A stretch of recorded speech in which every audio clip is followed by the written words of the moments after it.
All right, everybody, welcome to the Tech Informist. This is episode 73, recorded live on Friday, May the 22nd, 2015. My name is Kevin Harvell. I'm joined by Brad Whiteside.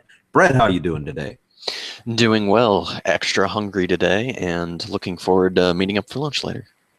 Yes, we'll have a nice group lunch this afternoon after the show. So looking forward to that.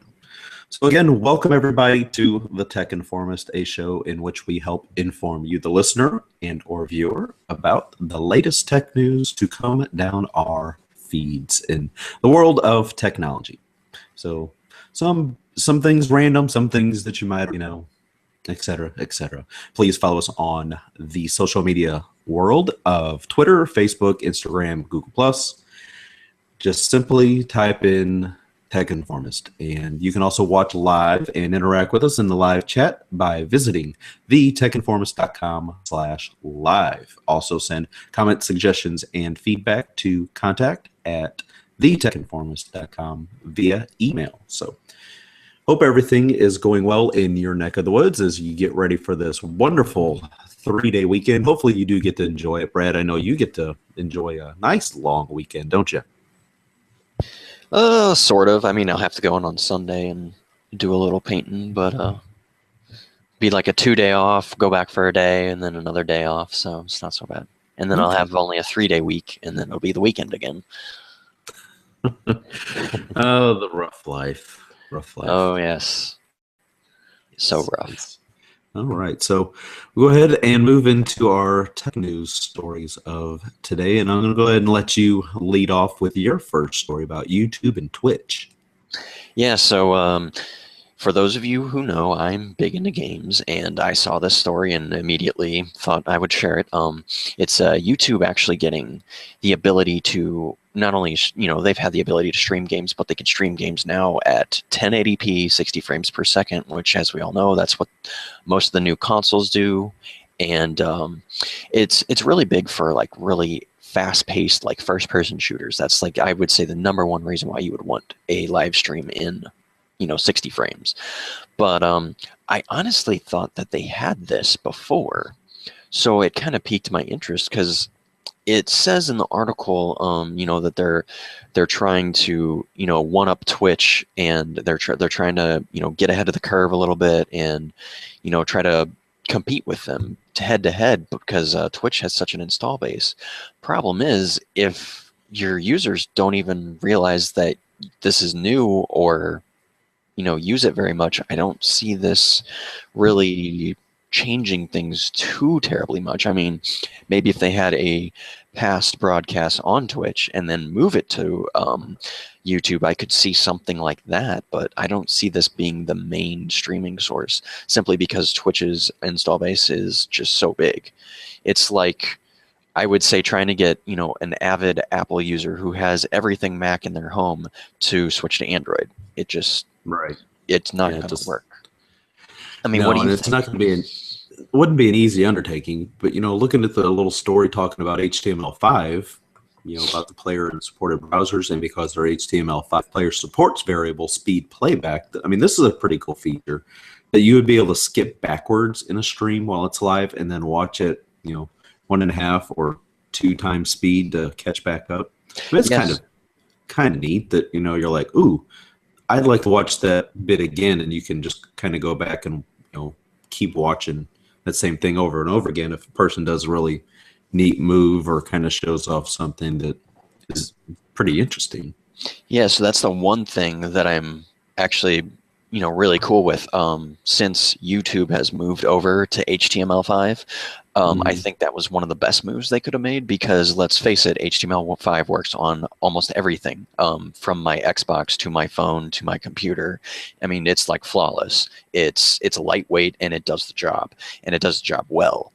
And with them choosing HTML5, as that, and your games would be streaming in HTML5, essentially you could watch games streaming on your phone, which, if you're in the Windows Phone area, that's sort of difficult. I mean, you still can on Twitch, but it's very difficult, and it just doesn't work as well. So that would be an incentive for me to be like, maybe I'll stream on YouTube instead, you know? So, and plus, I mean, since Google did fail to buy Twitch, this is kind of, I guess, their answer. They're going to try to start pushing things like this instead.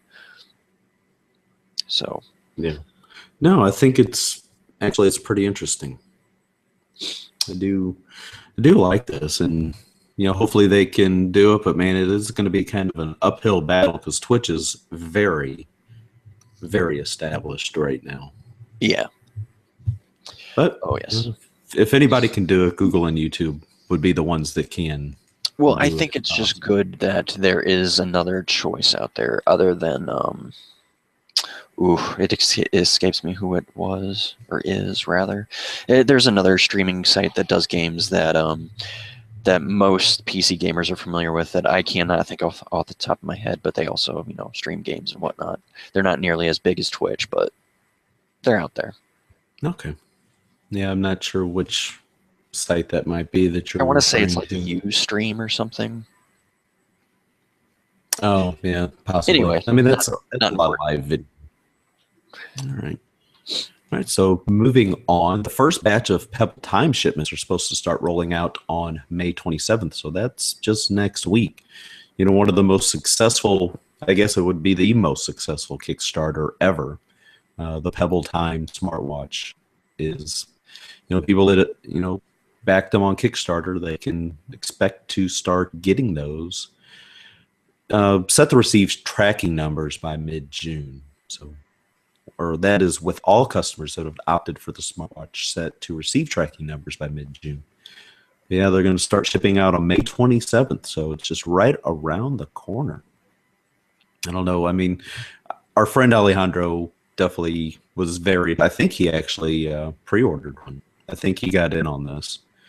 And it was one of those things that I think somebody had then ended up backing out of their original order. He was able to get one for like one of the cheaper options. So pretty excited to hear what his thoughts are as these things move out.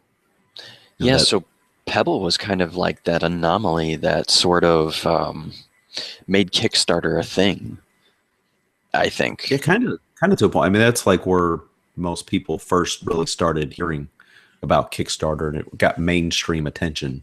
Yeah, I mean, like you said, to this day, Pebble Watch is still like the biggest Kickstarter ever. Mm-hmm.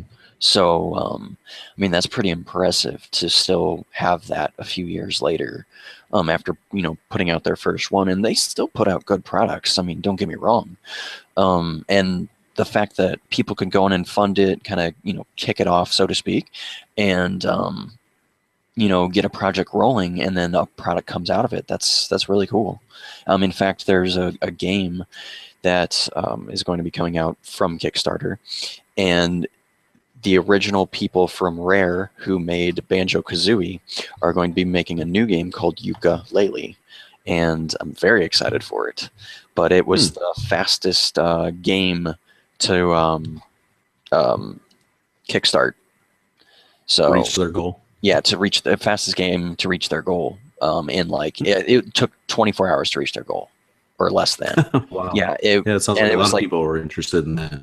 It was like $2 million, so it wasn't like a small amount of change. So that was pretty impressive. Or maybe it was 200,000. I can't remember.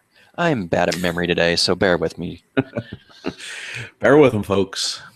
Having a memory lapse kind of a day. Yeah, I need to change out my RAM. Yeah. Anyway. Update. All right. So moving on to a discussion about Continuum on upcoming Windows Phone and Windows 10 this experience. I'll go ahead and let you kick off this discussion since you put it in the notes to talk about today. Yeah, so well, the reason I wanted to talk about it just a little bit is I saw a post kind of on Windows Central that sparked my attention, and it itself had quite a bit of attention to it, and there was a lot of passionate people in it, and I thought we might have a good discussion over it. I mean, so with Continuum coming out, I mean, the argument is, Continuum could help make the mobile experience better, and I would favor that discussion, a lot, because not completely, but essentially, it makes your phone a computer if you plug it into an external screen. Therefore, if you had a Bluetooth keyboard, you kind of have a full-blown computer at your fingertips. You could be more productive with your phone, essentially. And for business people, I think this makes a lot of sense. In regards to the screen, though, is where I have a question, because let's say, Microsoft has the foldable Bluetooth keyboard, right? And, Yes. they're going to be putting out the new phones. We all know that. But what about if they put out some kind of portable screen, is my question. Like, what if it's maybe a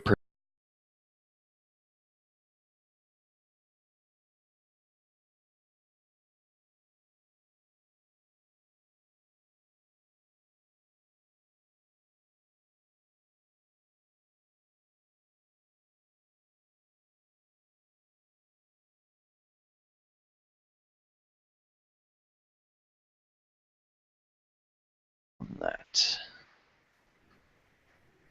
Yeah, so I don't know what just happened. I guess Google Hangouts is having some issues today. Oh, all right. Well, I was just finishing up, with the three things that Microsoft could put out, phone, Bluetooth keyboard, and some kind of portable screen, maybe. Right. And I don't know. I feel like that would be kind of a big winner in the business area. But what do you think? I mean, about Continuum? Do you think it's a game changer? Do you think people are really going to flock to it, so to speak, or do you think it's just kind of just a nice feature? I think it's a great feature, especially for the business and enterprise user. I echo a lot of the sentiments of Laura Notek in that forum post. That enterprise users, it's going to be great for the presentations as mentioned before, and seeing the demonstration that Joe Belfiore did, and knowing that that foldable keyboard that Microsoft is releasing, that is going to help things out a lot. Well, the average consumer, somebody like yourself and myself, will it be something that we really use that much?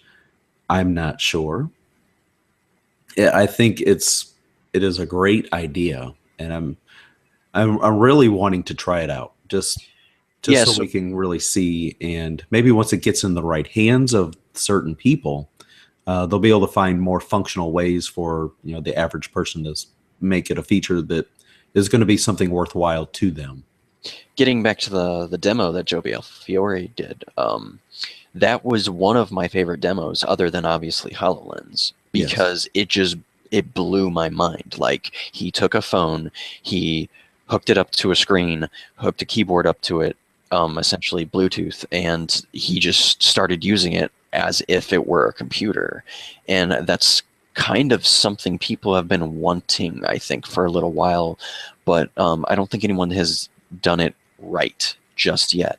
And there's still room for Microsoft to make a mistake on it, but they have a really good lead on it. And I think if anyone could pull it off software wise, I think Microsoft could. Yeah, I mean, I'm looking forward to it. Well, once again, to your other point, too, when it comes to the average customer, if they will use this, well, they would probably have to be educated enough to know to use this. So that could be an issue, to know that Windows Phone has this, and then to, one, buy Windows Phone, and then to two, get some kind of keyboard and get all the accessories that you would need to kind of do this. So yeah, so I mean, a lot of that's going to fall on the shoulders of the retail salespeople at a mobile carrier. Oh goodness. Yeah, which we all know, especially when it comes to Windows Phone, and most times just the education of the associates at most carrier stores. That it's like they don't put in more research than what the company is going to train them on. They're not most of them. I mean, I'm not going to sit here and speak for everybody, because right. You can't. Some people are more interested. A handful or so. They're more interested in investing into themselves and their job as possible, so they know more about these devices and the services they can do.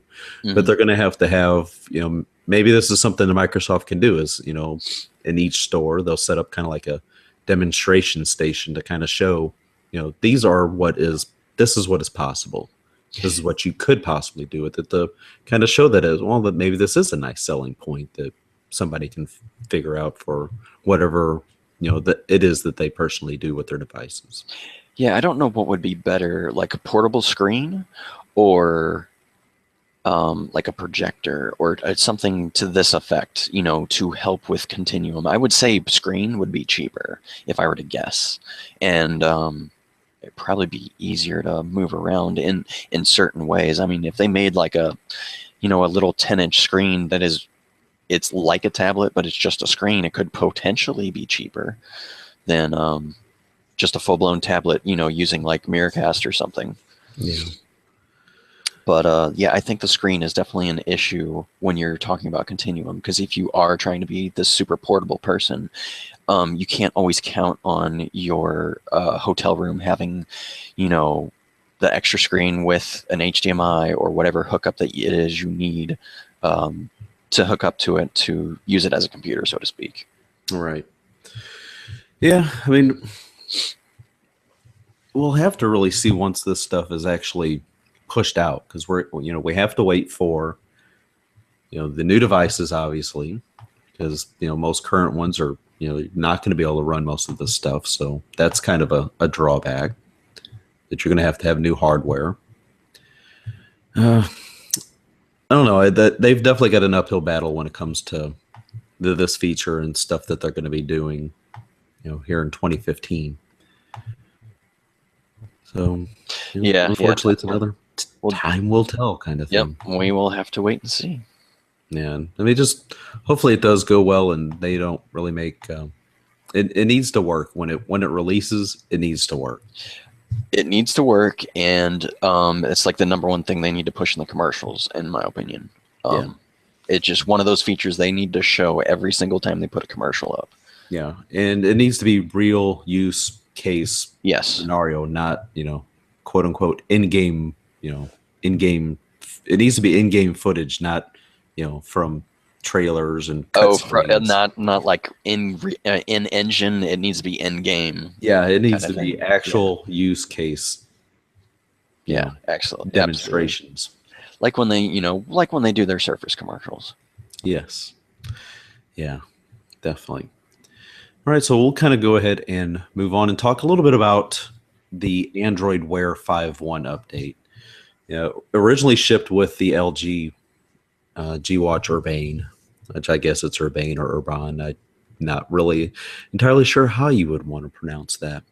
But that's where it really first shipped. And, now it's available on, pretty much all the other Android Wear devices. So I installed it on my G-Watch last night, actually, and been playing around with it. And so far, so good. It's actually pretty interesting. You get better integration with specific apps like Pocket Cast, for example. I've been able to, if you have your up next playlist kind of ready, you can skip between podcasts, and you can, turn the volume up on your device from your watch. You can, pause it, play, all that good stuff.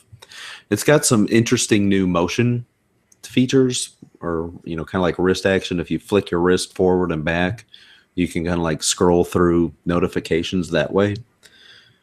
It's, you flick it fast and fast forward, and then, backwards. And it's kind of interesting just to play around with. And some of the watches now, the LG G Watch R and just the regular LG G Watch, do not get the new Wi-Fi functionality where, example, if I'm in an office, I can just leave my phone on my desk while it charges or something. And as long as I'm all hooked to the same Wi-Fi network, I could go upstairs and still get the notifications on my wrist. These are the only two devices that this feature currently is not going to work on. So it's kind of a bummer. Yeah, the Wi-Fi part is actually pretty cool, especially if you like work in a big area like I do, like similar to a warehouse, and you could be on, let's say, the Wi-Fi system. You could leave your phone at one end, like in my locker or something, and then Right. still be doing things and get notifications on my watch, as I'm doing things.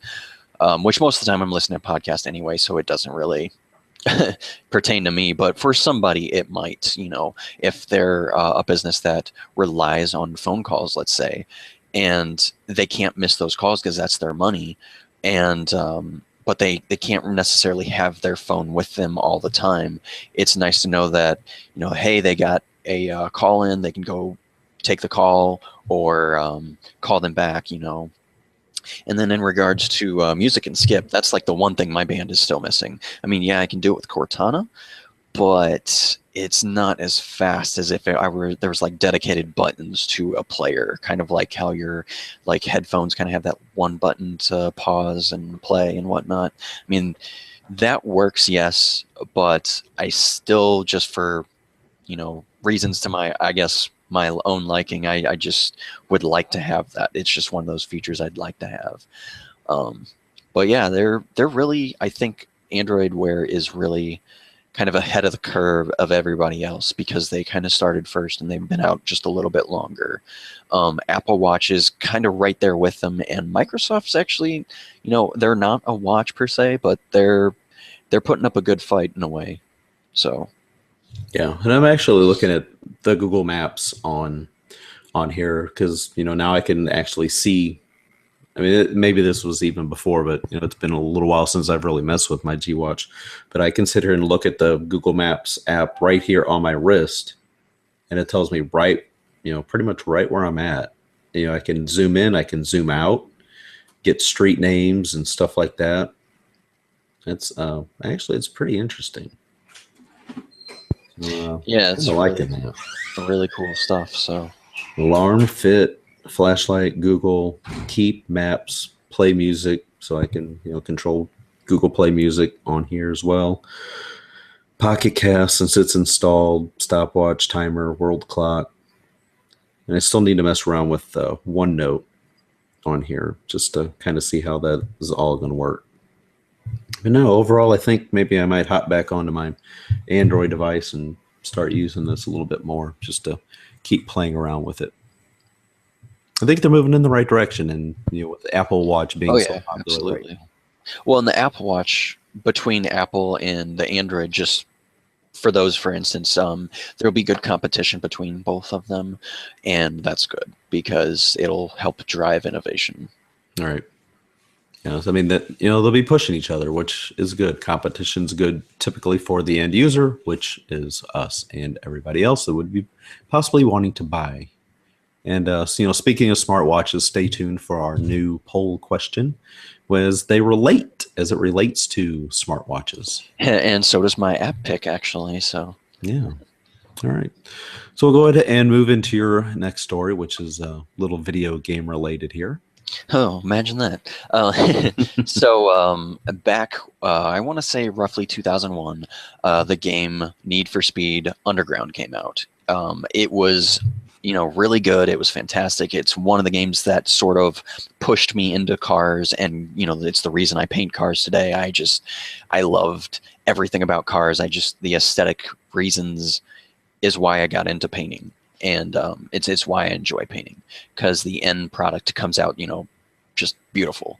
And they're looking to reboot Need for Speed Underground again. So that's really exciting for somebody like me who back in, once again, 2001 was playing this on my GameCube.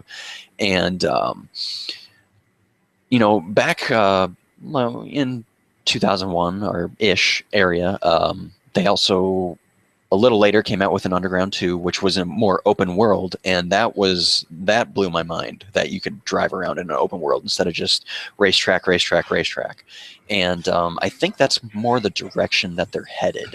And we're going to start seeing a lot more open world games, whether it be driving, whether it be action adventure, first person shooter, it doesn't matter. Everything's going to be just these living, breathing worlds. And this kind of, is going to be one of those. It looks like that this will be at E3, so that comes up in about another couple weeks, which I'm super excited for.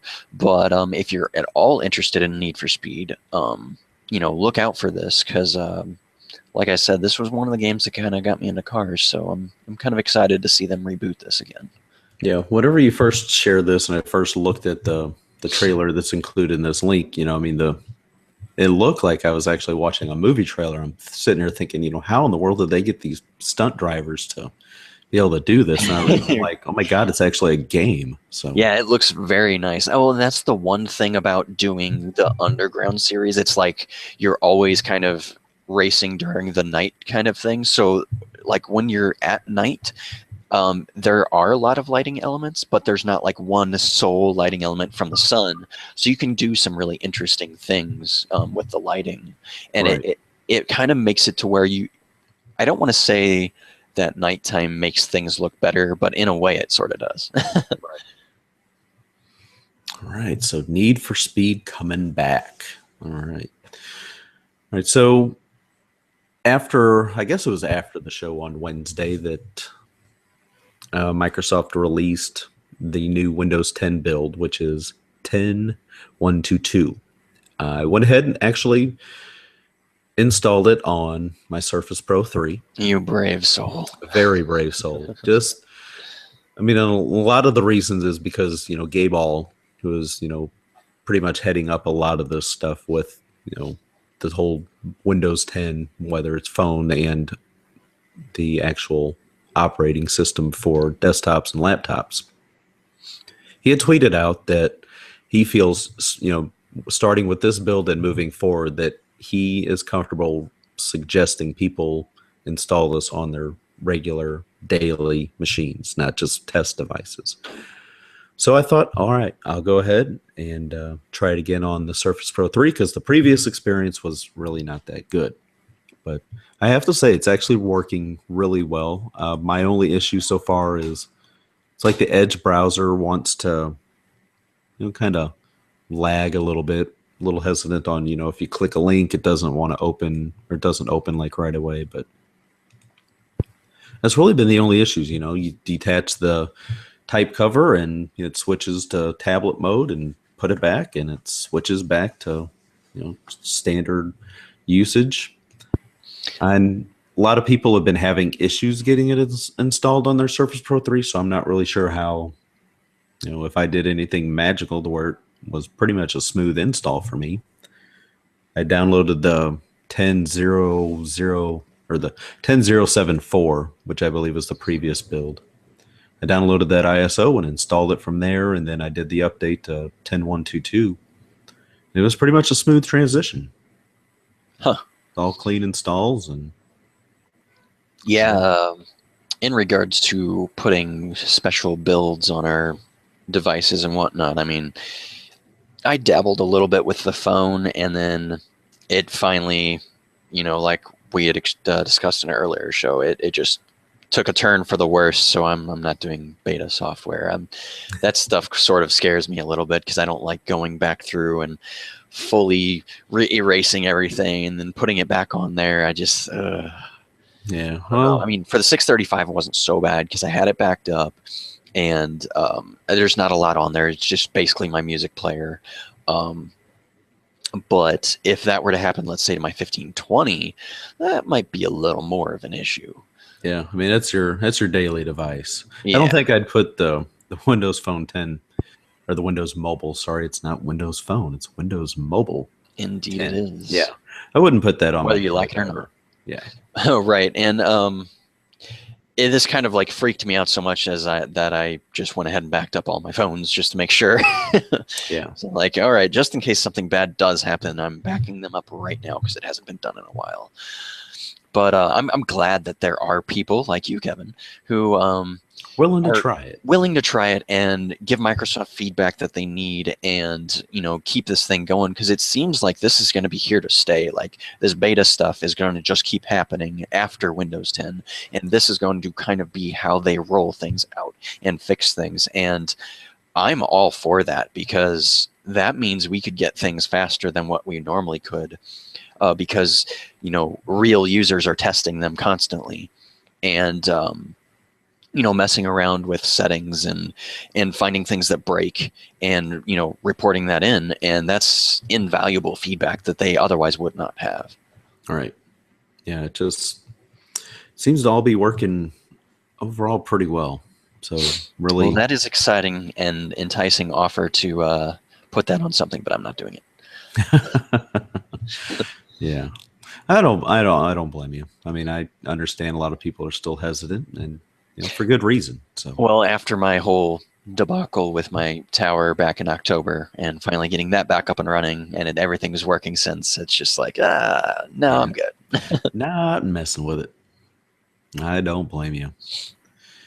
All right, so let's go ahead and discuss the state of wireless, something that you wanted to talk about today. Yeah, the reason I kind of put this in here is because number one, I listen to podcasts. Number two, I was listening to Andrew Zarian and Paul Thurrott talk about this a little bit. I'm like, this is a really good conversation to have because there's a lot here going on that maybe some people might not realize. So when it comes to wireless today, it is starting to change a little bit compared to wireless of 5 years ago. We're starting to see the 2-year contract model like dissolve, and in its place here in America, we do what we know best. We either rent something or we just charge it to our bill, kind of thing, and we're gonna definitely see the 2-year model disappear, I think, completely within the next 5 years. I think that's safe to say 5. Just a guess. But, beyond that, who's going to take its place? Because right now, iPhones are like, $800. The new Samsung's like $600 or $700. The new HTC was like $700. The Nexus 6 was $700. I mean, these phones are not worth that. That is upsetting to see that price because I know they're not worth that. I know they shouldn't be that price. And in fact, when the iPhone first came out, it didn't sell well because it was set at that price. There was no 2-year contract to subsidize it. It was $800 and nobody could afford it. And they backtracked completely because they could not, get people to buy this thing. And it was, for the time, it was amazing for what it could do. But we're going to start seeing people or manufacturers rather, I think from China, like Xiaomi and ZTE, just to name a couple, that are putting out great specs, but at a lower price. Right. Just like OnePlus One and Asus is actually a really good reason why you're going to start seeing more of the $200 and $300 flagship phones instead of these insane $700 and $800. And if you have a phone at that price, I feel like the average consumer could buy it outright and not have the contract. And you could potentially, I guess, go to one of the kind of like the AT&T Go, but for any of the carriers kind of thing, or just not have a contract on a postpaid plan. And I mean, just on this aspect alone, I mean, what do you see coming down the pipeline? Well, I mean, I guess it was yesterday or the day before, there's been rumblings of AT&T looking to do away with 2-year contracts and trying to push, people over to their next plans, where you're financing a phone over 12, 18, 24 months, which, I mean, essentially that is a contract because you still have to pay. You're still paying for the full price of the phone. It's just spread out over a certain amount of time, and you can upgrade a little bit earlier, but you still got to pay the remainder of what you still owe on it. As far as affordable devices, one thing I did see today was the upcoming LG G4, which is supposed to be available on Sprint on June the 5th. Oh, they're talking about that going to be able to be purchased outright for $600. So I guess like $599 or something like that. That's a nice price when you compare it to others for like $700 to $800. Well, and the profit margins are huge because it probably takes them $200 or less to make the phone, at a facility or whatever, ship it over here. I mean, it's probably even cheaper over there because, I mean, let's face it, it's in Korea, so it's probably cheaper to make it over there. So we're talking closer to like 100, 150, I bet. Yeah. And then they put this insane $600 price tag on it. I mean, if the carriers are going to start moving away from 2-year contracts, Apple and Samsung and LG are going to have to understand their prices will change or they will die. Like, it sounds silly to say that Apple will die because I don't ever see that happening. No. But they're going to have to change with the industry. Otherwise, people like, Xiaomi and ZTE and OnePlus One and Asus and maybe even Lumia will start gaining traction because they're the cheaper phone with great specs and not this insane, $600 price tag. And going to your point on the on renting a phone, folks, don't be afraid to rent your phone. In fact, it's kind of a smart move, because then after the 2 years, 1 year is up, you don't have an extra phone laying around just collecting dust, just wasting away, so to speak. You just trade it back in, get the new one. I mean, that makes a lot of sense to me. And it actually interests me a lot if I don't buy a phone outright, or if I don't have, like, say, the means to buy a phone outright at that time. It's definitely, I think, something that's here to stay, because once again, we're in America.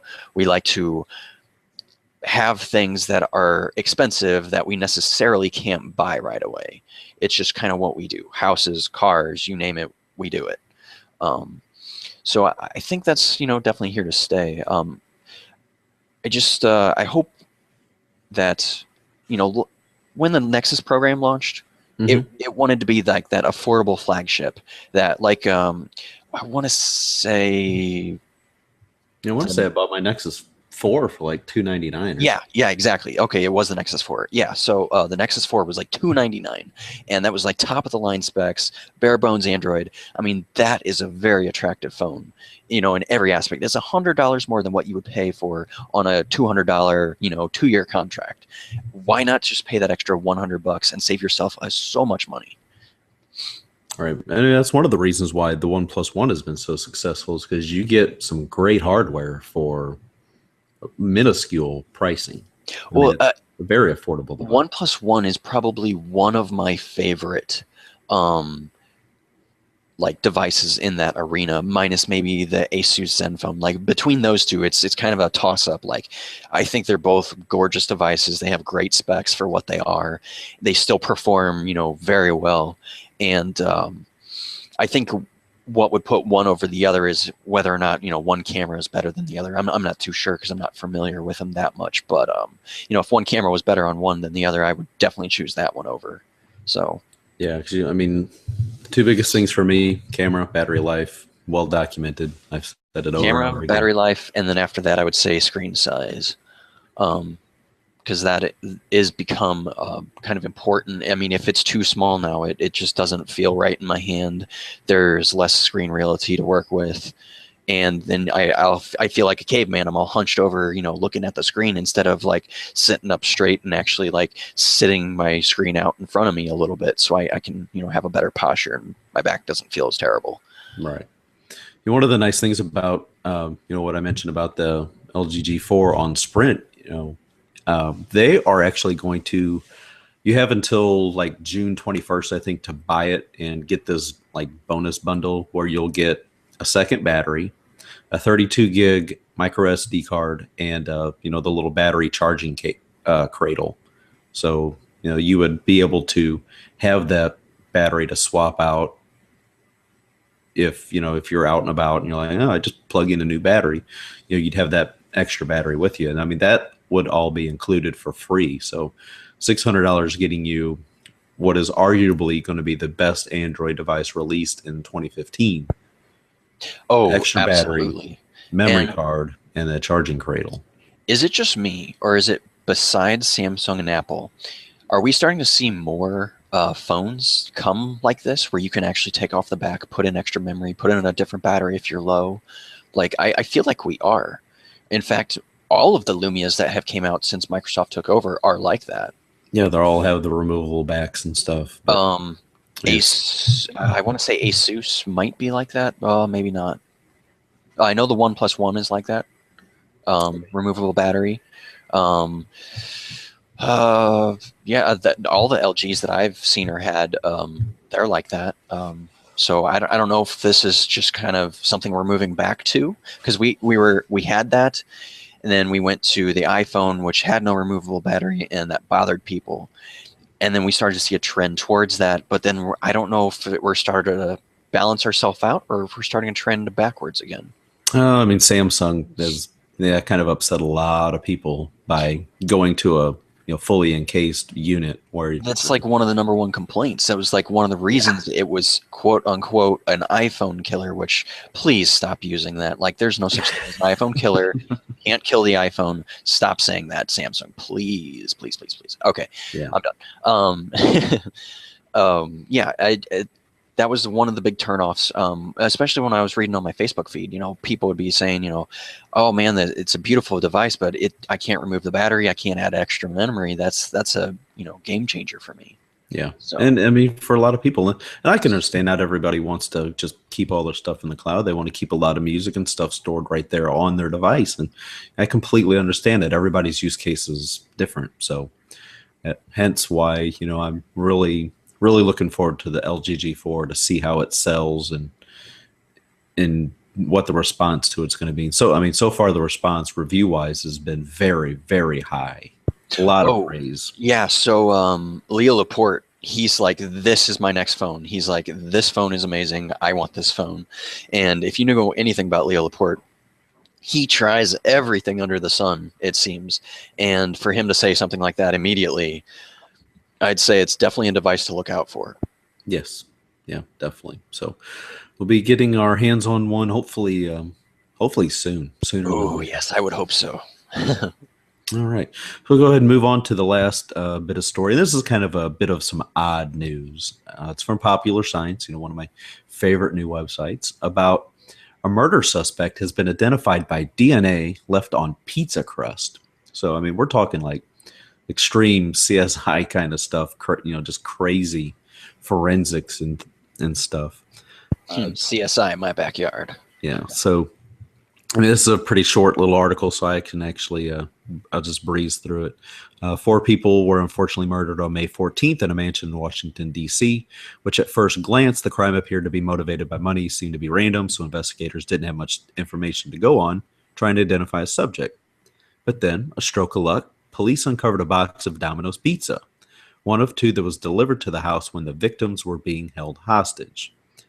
And the forensic specialists were probably able to extract some DNA from saliva on the pizza crusts left in the box, which was likely a difficult task because the suspect had set the house on fire before leaving.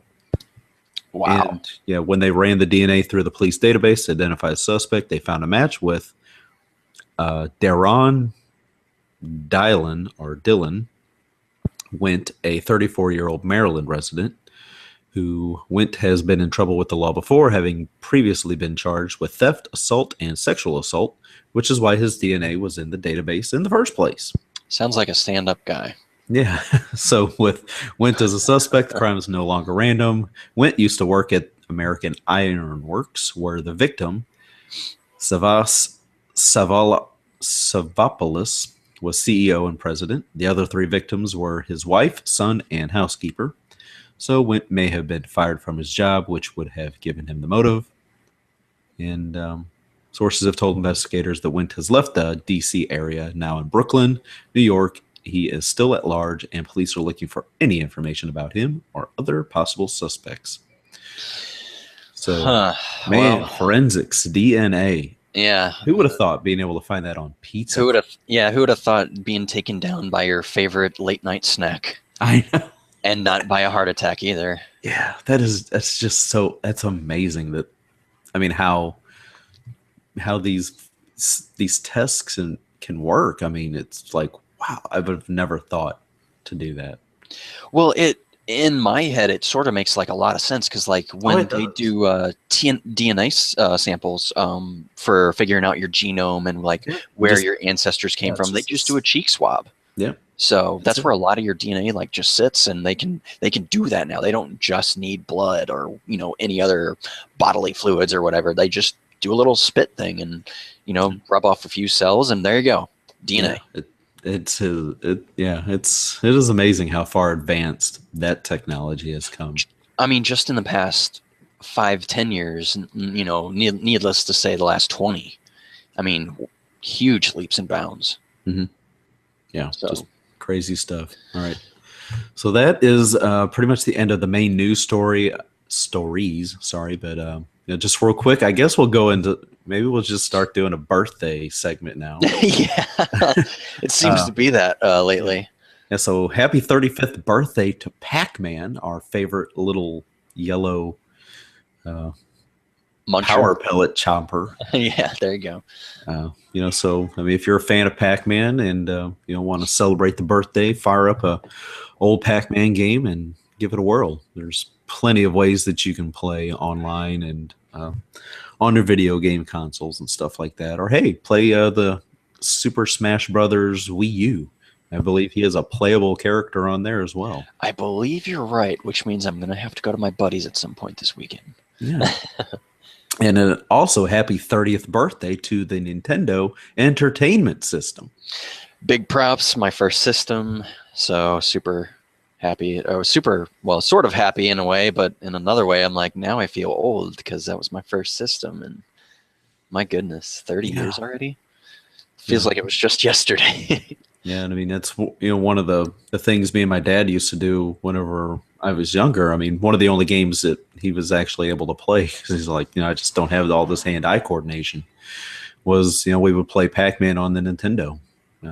Tengen was the super cool. Was the publisher, TNGEN, and it was a great version of Pac-Man to play on the Nintendo. Yeah, so my grandma would babysit me, when I was a much younger kid, and right next door lived my cousins, and there were two boys, and I mean, all we did was probably play regular Nintendo for quite some time. Anything from Bucky O'Hare to Super Mario Brothers to Ninja Turtles, which heck yes, to Castlevania, just all these different offshoots of games and very good stuff, especially back in the day. I mean, sit down and play for a couple hours, and most of those games actually still hold up today. They're just fun. A lot of it is just repetitive motion once you learn the pattern. Mm-hmm. Contra, so fun. Russian Attack was always fun. The Mega Man series, challenging games, but it's still pretty fun to do. Yeah, it is.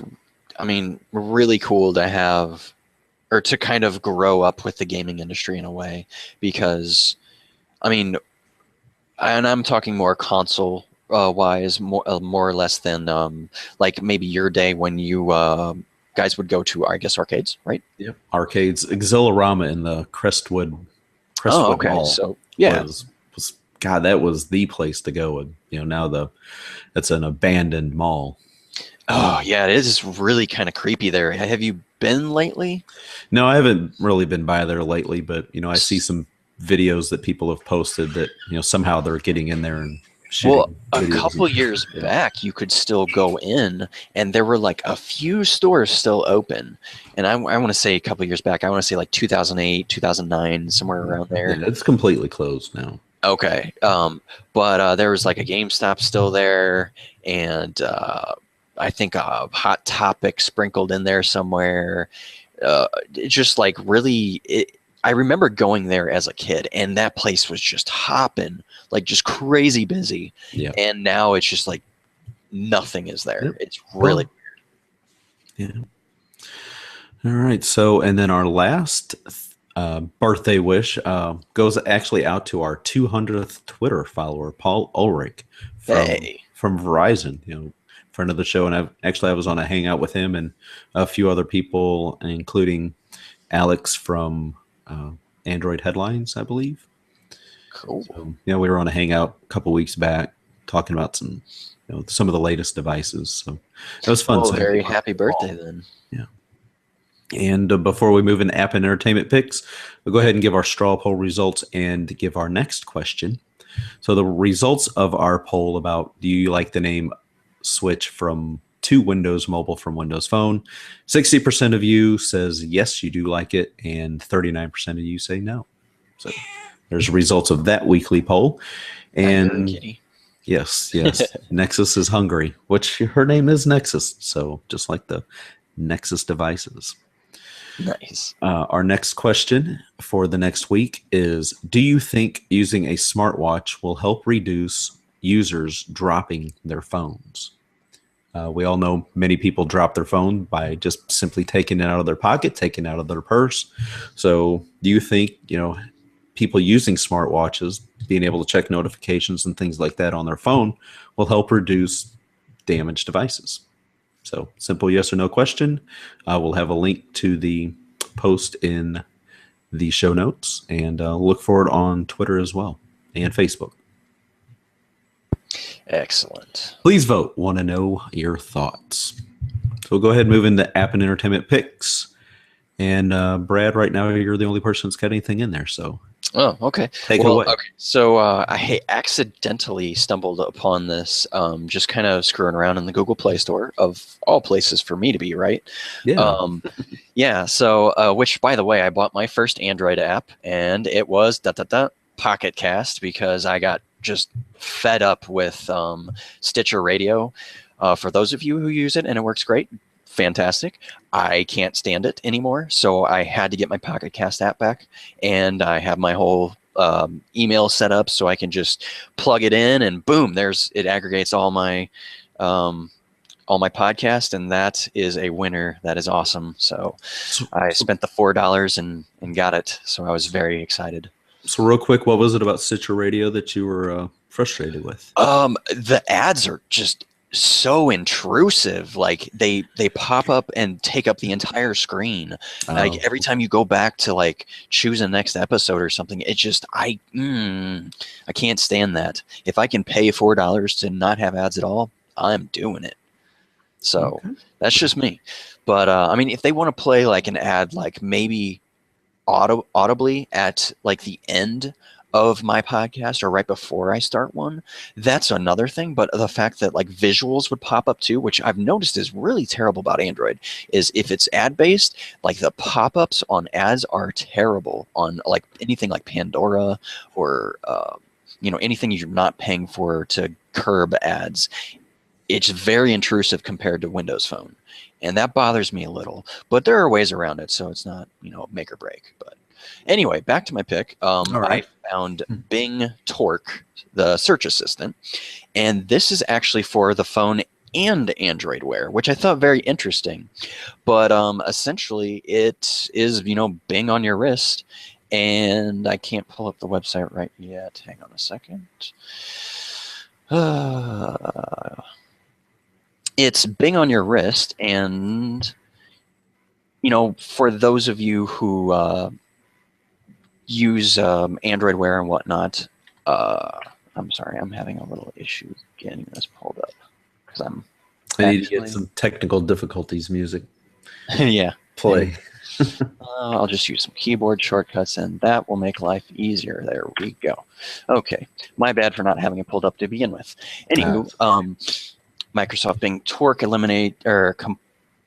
complements existing mobile web search or voice commands. You can do all these voice commands like opening apps, what's the weather, what's the score of the Cardinals game, things like that, which go Cards, by the way. And I thought it was really cool because it's an app for a watch. And maybe I just don't see enough of those because I don't have Android Wear. But the fact that Bing has invested a little bit of time to get this working on Google's watches is kind of cool. Which there is a side note: this only works on 3 watches as of right now: the Asus Zen watch, the LG G watch, and the Samsung Gear. So for those of you people who like Microsoft enough to dive into Bing and use that on your watch too, this is kind of cool. You can shake your wrist in order to ask a question, and instead of like audibly saying, okay, Google. And it doesn't have great reviews, but it's like 3.7. It's not terrible, but it's not great. It's just kind of in the middle, which I think attributes to it being Bing versus being native Google. So once again, just maybe something to check out if you're a Microsoft guy on an Android platform. So yeah, so I'm gonna Any thoughts on that? I got it installed right now, so if I twist and talk, what was the score of the Cardinal game? Good, good voice recognition here. So it's searching. That's good. It's looking it up. And yes, the Cardinals lost yesterday against the Mets 5-0, and then it gives kind of like their previous games. And nice. And you can scroll through and get more information about single game tickets there, and some other news stories on Yahoo Sports. Interesting. Nice. Yeah, I thought it really interesting. Once again, if you're a Google guy, more than likely you're using Google stuff. But if you happen to be that, anomaly of Microsoft being on a Google platform, check it out. Yeah. So I'll keep messing with this and see how it goes. All right. So we're coming up at the top of the hour. So that pretty much does it. So Brad, thank you again for joining us this fine day, and I will be seeing you in person here in just a little while. Yep, indeed. So thank you to everybody for watching and or listening, whether you watch live and listen live or you watch or listen after the fact. We do appreciate each and every one of you. We'd love your feedback, contact at thetechinformist.com or via social media. So please make sure to hit us up on there if you would like to help support the show. We're always looking for supporters. Visit thetechinformist.com/support. So if you would like to be a sponsor of the show, if you have a company, a product, or a service, again, thetechinformist.com/support, and you can find out all the information you need to be able to get involved right there. We have plans available starting simply with $1. So very cheap, very affordable rates as well. So again, thank you everybody for taking the time to spend with us. And we hope you all have a very wonderful Memorial Day weekend. Yeah, so, just a reminder, no episode Monday, but we'll be back correct. Wednesday. So bear with us. We're just going to take a little time off, so to speak. Yeah, so next episode will be Wednesday, May the 27th. So that pretty much does it. I'm Kevin Harvell. You can find me on Twitter at Kevin Harvell. You can find Brad on Twitter as well at holy_shadows as well. So again, thank you everybody. And until next time, consider yourself informed. We are out. Have a great weekend.